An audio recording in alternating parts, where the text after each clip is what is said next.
विधानसभा से ठीक पहले सूबे में बड़ा सियासी सेमीफाइनल मुकाबला खेला जाएगा, जिसको लेकर राजनीतिक दलों के नेता अपने अपने महारथियों के साथ मैदान पर उतर चुके हैं। एक दूसरे को चित्त करने के लिए अभी से दांव पेच आजमा रहे हैं। गांव में भी चहलकदमी बढ़ गई है। टोले और गलियों में अब की बार गांव में राजकुमार की बनेगी सरकार के पोस्टर लग गए।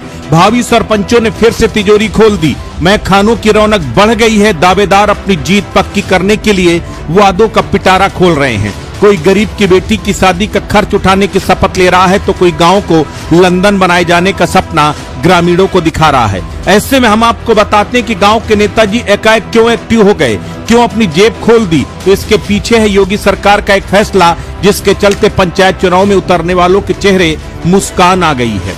यूपी में ऐसी कहावत है कि जिस दल ने पंचायत चुनाव पर कब्जा किया, उसे ही लखनऊ की सत्ता मिलती है। पंचायत चुनाव पर हर दल की नजर रहती है। पिछले एक साल से पंचायत चुनाव को लेकर सरगर्मियां तेज थी। दावेदार एक्टिव थे, चौपालें सज रही थी, वादों की पोटरी भी खोल रही थी, लेकिन चुनाव को लेकर सरकार खामोश थी। ऐसे में अब गांव की सरकार को लेकर योगी सरकार की तरफ से बड़ा कदम उठाया गया है। पंचायत चुनाव के लिए सबसे बड़ी बाधा को दूर करने के लिए योगी सरकार ने सोमवार को बड़ा दांव चला। मुख्यमंत्री योगी आदित्यनाथ की अध्यक्षता में कैबिनेट की बैठक में समर्पित ओबीसी आयोग गठन को मंजूरी दे दी है। सरकार के इस फैसले के बाद यूपी पंचायत चुनाव की राह में सबसे बड़ा अड़चन खत्म हो गई है। दरअसल यूपी में ओबीसी आयोग का कार्यकाल अक्टूबर 2025 में समाप्त हो गया था, जिसे योगी सरकार ने अक्टूबर 2026 तक के लिए बढ़ा दिया था, लेकिन कानूनी रूप से उसके पास समर्पित आयोग के अधिकार नहीं है। ओबीसी आयोग अपने 3 साल के मूल कार्यकाल के रहते हुए आरक्षण का सर्वे कर सकता है। ऐसे में योगी सरकार ने कैबिनेट के जरिए ओबीसी आयोग के गठन करने का फैसला किया। ओबीसी आयोग के गठन के साथ ही आरक्षण की प्रक्रिया शुरू हो सकेगी। अब नया समर्पित ओबीसी आयोग उत्तर प्रदेश में पिछड़ों का रैपिड सर्वे करेगा। इस सर्वे के जरिए पिछड़ों की वास्तविक आबादी का पता लगाया जाएगा। उसी के अनुसार सीटों का आरक्षण लागू होगा। उसके बाद पंचायत चुनाव हो सकेंगे। जानकार बताते हैं कि उत्तर प्रदेश में ग्राम प्रधान, बीडीसी और जिला पंचायत सदस्य के चुनाव तय समय पर अप्रैल मई में हो जाने चाहिए थे, लेकिन पंचायत चुनाव के लिए आरक्षण प्रक्रिया शुरू नहीं हो सकी। इसकी वजह से यूपी में समर्पित ओबीसी आयोग का न होना था, लेकिन योगी सरकार ने कैबिनेट के जरिए ओबीसी आयोग गठन को मंजूरी दे दी है।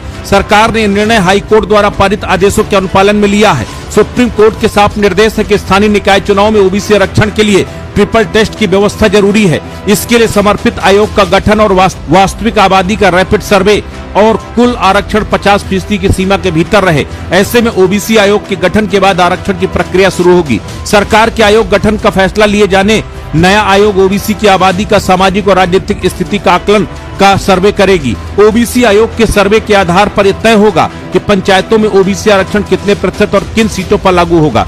ओबीसी के लिए 27% आरक्षण पहले से निर्धारित है। आयोग की अंतिम रिपोर्ट के बाद आरक्षण संबंधी अधिसूचना जारी होगी। उसके बाद आरक्षण को लेकर किसी तरह का कोई सवाल नहीं खड़े हो इस और कानूनी पेच का मामला नहीं फंसा, तो फिर पंचायत चुनाव हो सकेंगे। यह प्रक्रिया पूरे होने के बाद चुनाव आयोग पंचायत चुनाव की तारीखों का ऐलान करेगा। इस प्रक्रिया में तकरीबन 5 से 7 महीने का समय लग सकता है। ऐसे में यूपी में पंचायत चुनाव अक्टूबर-नवंबर तक कराए जा सकते हैं। अगर आरक्षण की बात की जाए तो इसकी अलग प्रक्रिया है। उत्तर प्रदेश के ग्रामीण निकायों में आरक्षण का निर्धारण निम्नलिखित अधिनियमों और नियमों के तहत किया जा रहा है। उत्तर प्रदेश पंचायती राज अधिनियम के तहत त्रिस्तरीय पंचायतों में चक्रानुक्रम व्यवस्था के अनुसार अनुसूचित जातियों, जनजातियों, पिछड़े वर्गों के लिए स्थानों और पदों के आरक्षण किए जाते हैं। उत्तर प्रदेश में आरक्षण की ग्राम पंचायत सदस्य से लेकर प्रधान, बीडीसी और जिला पंचायत सदस्य के स्तर तक होता है। इसके अलावा महिलाओं के लिए 33% आरक्षण होता है, जो सभी अलग अलग श्रेणी में होता है। पंचायत चुनाव में आरक्षण प्रक्रिया का अपना नियम है। इसके तहत ही आरक्षण दिया जाता है।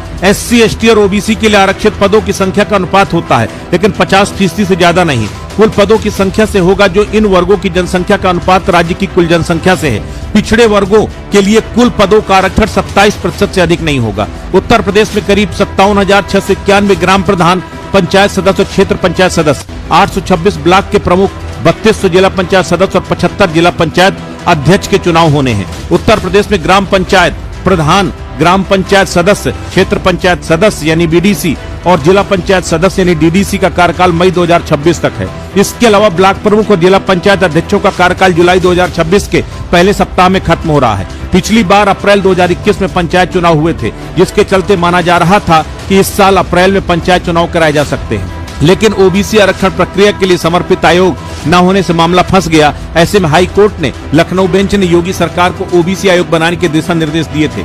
इसी के मद्देनजर सरकार ने ओबीसी आयोग का गठन का फैसला किया है, जिसके चलते पंचायत चुनाव की सबसे बड़ी बाधा खत्म हो गई है।